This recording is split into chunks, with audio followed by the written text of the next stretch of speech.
यही दाग खत्म होता है जो बेटा धराता है। बेटा धराता है नाम से को जगत खिला देवी छुना वही शब्द भगवता नहीं नाम यहाँ पे काम करना चाहता है वही चोर बदमाश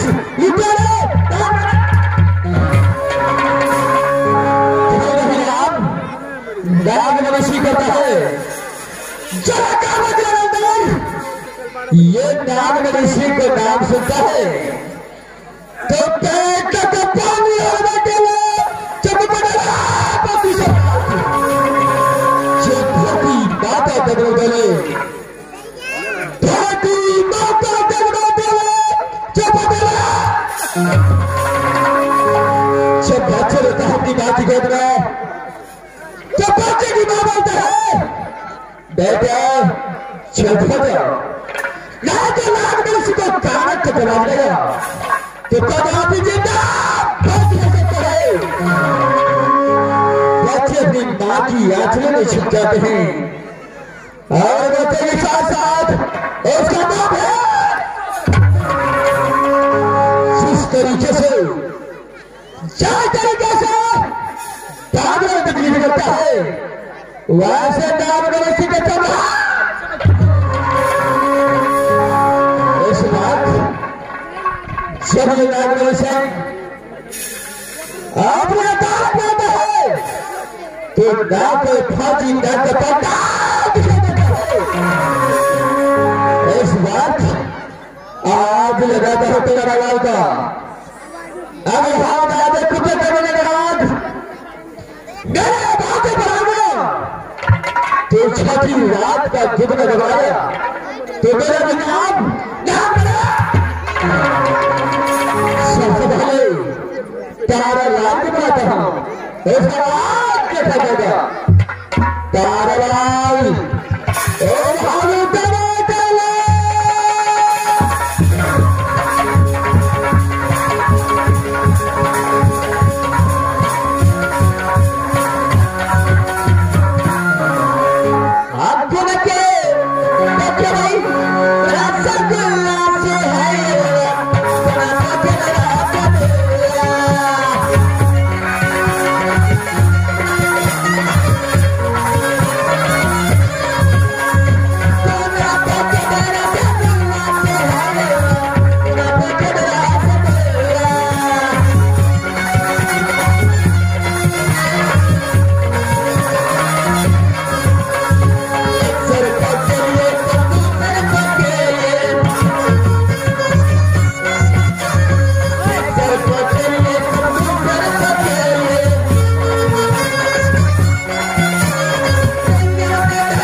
महाराज तो बड़ी कष्ट करा रहे छे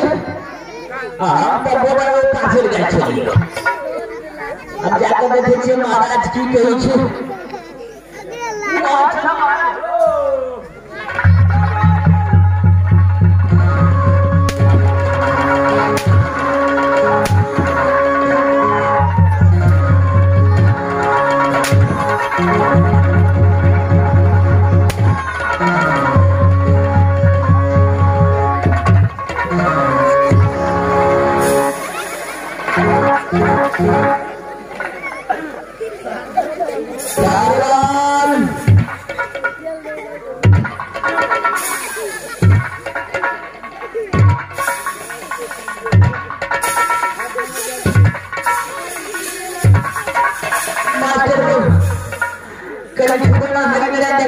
करता ini kemudian hari ini dokter naqsa ke boleh dokter साहब को मानना चाहिए है अब तो कोई होटल में भर्ती कराना लगे हॉस्पिटल में गया मास्टर हमारा तो पूरे एकदम क्या कर बोलो पांच पूरे अपने क्या कर बोलो इतना सब बड़ा नहीं है फिर इतना वैसे इतना सारा ना अब मास्टर पीपी मिला ये कच्ची है तेरे को कुछ ना लगी ये कोई मतलब नहीं है तो हट्टे से मतलब से तो डाला हमारा लोग छपे करना बैठ करिए तीन तारीख 5-6 बार कर दिया अब बाबू के पीछे मुन्ना आ बच्चा देखो बच्चा कैसे लगा लीजिए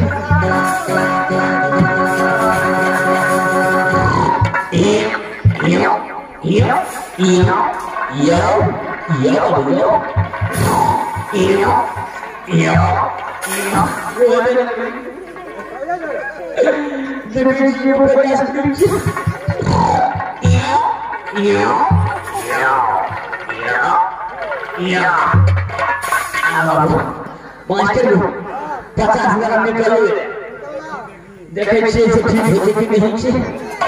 बाबू मेरी चाची लगी हो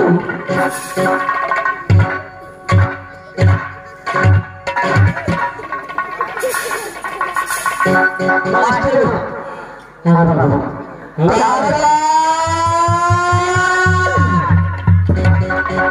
जय सुभाष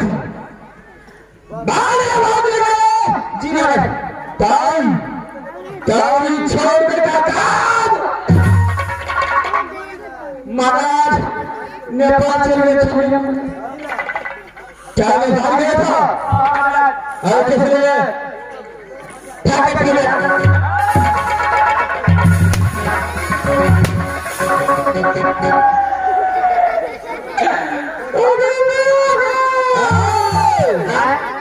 कारवान अरे बाबा किसने गया था महाराज ये तो फिल्म देखना महाराज क्या फिल्म देख रही है महाराज अरे क्या फिल्म बेटा फिल्म देखना उसमें बात कर तो बाहर कर सकते बेटा फिल्म में से देखा यानी फिल्म का नाम है बेटा हमारा ऐसा बात चाहिए हमारा से देखते हैं हमारा उन्होंने फिल्म में देखने के लिए चुटकुला सीन लिया अच्छा कन्या का करवाने सीन लिया करवाने ने करवाने में था ये करवाने कन्या का करवाने सीन लिया हमारा यहाँ से धमालिया हमारा तो बोला तो पता है 3-4 पिता चला हमारा क्या बोले तो देखो अरे क्या क्या देखो पिता का बोले धमालिया हमारा आज दिन में वो तो चीज का बाहर का पूरा फल लगा राइफल होता है राइफल लगा चलिए आपके बाहर फैलने लगा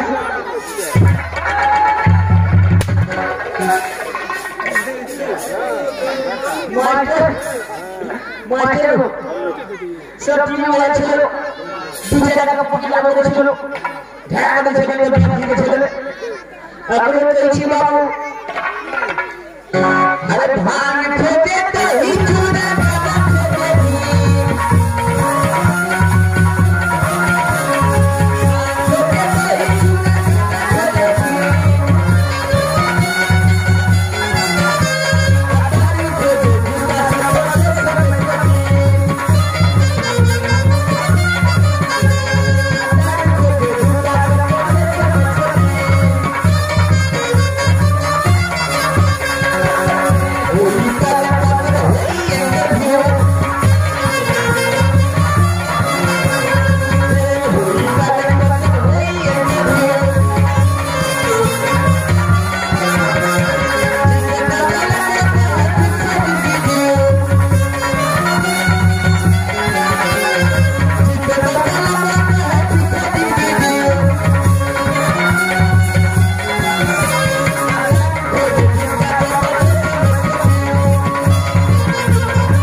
महाराज कभी भांग खोटे कहीं चुना जाता खोटे घी आज जीते वाला बालना तो ठीक से जिंदगी जी अच्छा कारवान जी महाराज तूने बताया कि तो फिल्म देखी उसमें क्या क्या था फिल्म तो बच्चे का दर्शन लगा क्या बात कर रहा अरे क्या फिल्म था बेटा फिल्म लगा क्या फिल्म का नाम क्या तो उसमें क्या क्या था महाराज कई जगह कोई सीरियल लगा कई जगह चुटकुला सीरियल लगा महाराज कारवान महाराज चुटकुला सुनो कैसा था चुटकुला करना पड़ेगा हिंदी में क्या चलेगा हिंदी में क्या चलेगा तुम्हारा जो भी इच्छा है जी मैं उसको सुनो हिंदी में क्या चलेगा महाराज उस फिल्म में एक गुंडा था क्या उस फिल्म में एक गुंडा था क्या था उस फिल्म में एक गुंडा था उस गुंडा का एक कुत्ता था क्या उस गुंडे का एक कुत्ता था उस फिल्म में एक गुंडा का एक कुत्ता था उस कुत्ता ने 4 बच्चा दिया 2 बच्चा क्या दिया दिखला के लिए खा लिया मोड़ दिया अच्छा तो पूरे जैसे लगा छुटका हो गया जब उस कुत्ता ने 4 बच्चा दिया 2 बच्चा तब नहीं दिया तो बाकी कितना रह गया कुत्ता का बच्चा आपने समझे उस फिल्म में कुत्ता था ये कुत्ता था उस गुंडा का कुत्ता था और उस गुंडा को ये कुत्ता था उस कुत्ता ने 4 बच्चा दिया यानी 4 बच्चा दिया उससे क्या हुआ 4 बच्चा हम तो 2 बच्चा तक मिल गया तब बाकी कितना रह गया कुत्ता का बच्चा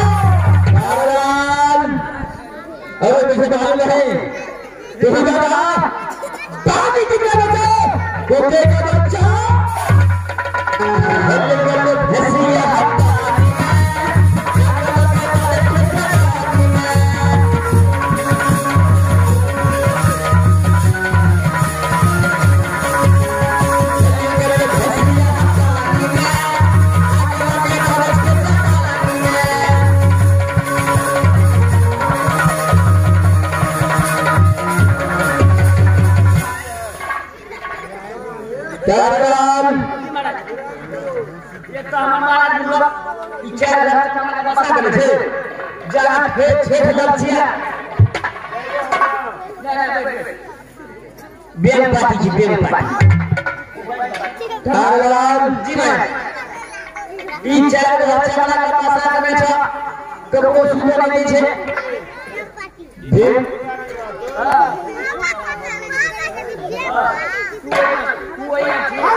तो सोच कर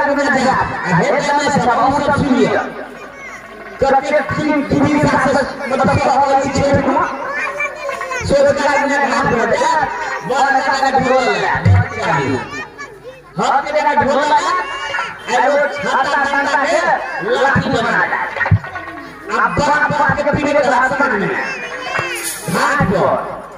साथ में जब गौर से सुने साथ में जब बजा बजा तो नहीं का ढोल ये क्या मौका है ये अभिनसा बने सब में दबागा ले छे जब दुनिया में सेवा ले छे सब भिनसा बने का ठीक है जहाद भी सहारा हो जहाद भी सहारा हो जहाद भी सहारा हो बोले खतवा के ठगी लगा घुस का नहीं घुस के बोले लगा ताराराम तूने चतुरा सुने ताराराम सब बोले इस बात दान फूट से बचा बेटा इसका कैसे चलता है नाक फूट के हाथ में चार बनिया तक तेरे हाथ में क्या बात है तो भारती की बड़ी चीज है क्या भारती की चीज है कहां से सीखा चलिए घुस चलिए तू पान के दुकान पे